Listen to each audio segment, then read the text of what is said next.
Doctor Bashir बदर, जो कि बहुत अच्छे शायर भी आप उन्हें जानती हैं और बहुत सारे वीडियो क्लिप्स भी आपने उनके देखे हुए हैं। उनका एक शेर है कि हर धड़कते पत्थर को लोग दिल समझते हैं, हर धड़कते पत्थर को लोग दिल समझते हैं, उम्रें बीत जाती हैं दिल को दिल बनाने में।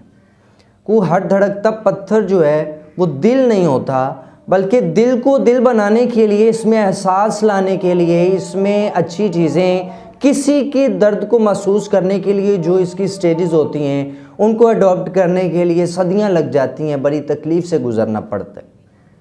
और इस दिल की हिफाजत भी हमारे ज़िम्मे है, क्योंकि दिल ज़िंदगी होता है और ज़िंदगी की अगर हिफाजत न की जाए तो ज़िंदगी फिर शिकवा करती है कि आखिर इसने मेरी हिफाजत क्यों नहीं की। तो दिल की हिफाजत करना ये आपके लिए उतना ही ज़रूरी है जितना कि आपको ज़िंदा रहने के लिए ऑक्सीजन की ज़रूरत है। अगर आपको ऑक्सीजन नहीं मिल रही तो आप यूँ समझिए कि आप कुछ ही लम्हों के अंदर आप इस दुनिया फ़ानी से कुछ कर सकते हैं। ये हो भी सकता है और होता भी है। तो आपका सबसे पहले हार्ट लेवल जो होता है, ज़िंदगी की 3 स्टेजेस होती हैं, जिनमें सबसे पहले बॉडी है, फिर हार्ट लेवल है, फिर स्पिरिचुअल लेवल है।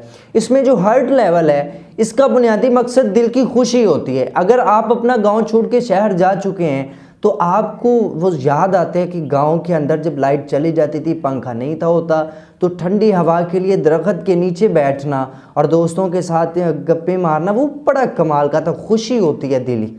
ये हार्ट लेवल होता है, यानी कि जो काम से आपको दिली खुशी हो। आपने होटलों से पिज़्ज़ा, बर्गर, ये सारी चीज़ें खाई हैं, लेकिन जो चीज़ें आपको देसी घी वाले पराठे वो खाने में मिलता है, आपको नहीं मिलता। वो दिली खुशी होती है आपको। किसी के साथ बैठ के गुफ्तगू करने से, कोई ऐसा दोस्त होता है, आपको दिली खुशी होती है। लेकिन इस दिल की ज़रा हिफाजत हम नहीं कर रहे। WHO की रिपोर्ट के मुताबिक 1 साल के अंदर तकरीबन 1,80,00,000 ऐसे अफराद हैं जो किसी दिल की बीमारी की वजह से इस दुनिया फ़ानी से कूच कर गए हैं, प्यारों से प्यारे बिछड़ रहे हैं। वो दिल का मर्ज़ आ गया है। तो इस दिल के मर्ज़ को सबसे पहले कम करने के लिए जो मैं आपको बता रहा हूँ कि जो आपकी ज़िंदगी को बीमारी खुराक है वो आप अच्छी कर सकते हैं। कोई आपको बताएगा कि ये ना खाएं, अच्छा नहीं है दिल के लिए, वो ठीक है। लेकिन आपको ज़िंदगी में मुआशरे के साथ कैसे रहना है, अपने दोस्तों के साथ कैसे रहना है, किन लोगों के साथ रहना है और किन लोगों के साथ नहीं रहना, ये वो बुनियादी चीज़ें हैं जो आपको डिप्रेशन का शिकार करते हैं। बीमारी बड़ी देर में बंदे को मार देती है, लेकिन ये जो धोखे और गलत फहमियाँ होती हैं ये बड़ी जल्दी बंदे को मार देती हैं। तो सबसे पहले देखें, जब आप कॉलेज, यूनिवर्सिटी, स्कूल के अंदर दाखिला लेते हैं तो आपके कुछ सब्जेक्ट्स जो हैं वो कंपलसरी होते हैं और कुछ सिलेक्टिव होते हैं कि कुछ लाजमी पढ़ने हैं, जैसे उर्दू, इंग्लिश, इस्लामियात है, सोशल स्टडी की आपको लाजमी पढ़ने हैं। लेकिन कुछ ऐसे हैं जो आपने सेलेक्ट करने हैं। आप बायो सेलेक्ट कर सकते हैं, आप कंप्यूटर सिलेक्ट कर सकते हैं। अगर आप बायो पढ़ के कंफर्टेबल नहीं फील कर रहे, आपको नहीं आ रही, तो आप कंप्यूटर सेलेक्ट कर सकते हैं, चेंज कर सकते हैं अपने सब्जेक्ट को।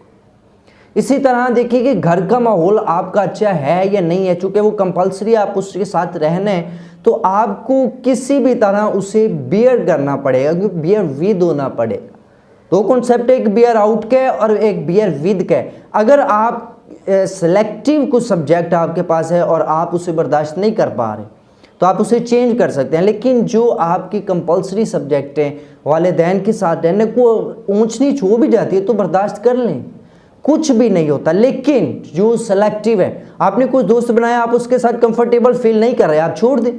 कोई मजबूरी तो नहीं है, फ़र्ज़ तो नहीं है कि एक दोस्त को अगर दोस्त मान लिया है तो क़यामत तक अगर वो आपकी टांगे काटते काट ले, गर्दन काटते काटते, आपके बाजू काटते काट दे, लेकिन चूँकि फ़र्ज़ है इसकी दोस्ती नहीं अब छोड़ने को, बना लिया तो ठीक है। नहीं, ऐसा नहीं है।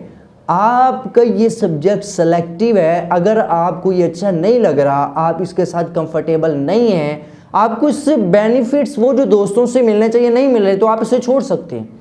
कम से कम दिल की हिफाजत तो आप करें ना, आप अपने साथ मुखलिस हो जाएं। दुनिया अगर आपको अच्छी नहीं लग रही, कोई आपके साथ धोखा कर रहा, आप उसे छोड़ दें। तो इस दिल की हिफाजत करें। अगर 1 साल के अंदर 1,80,00,000 को मर रहे हैं दिल के मराज की वजह से, तो दूसरी भी तो बीमारियां हैं, उनकी वजह से भी लोग बड़े मरते हैं। लेकिन आपको दिल की हिफाजत करना सबसे इम्पोर्टेंट है, क्योंकि दिल आपकी ज़िंदगी होता है।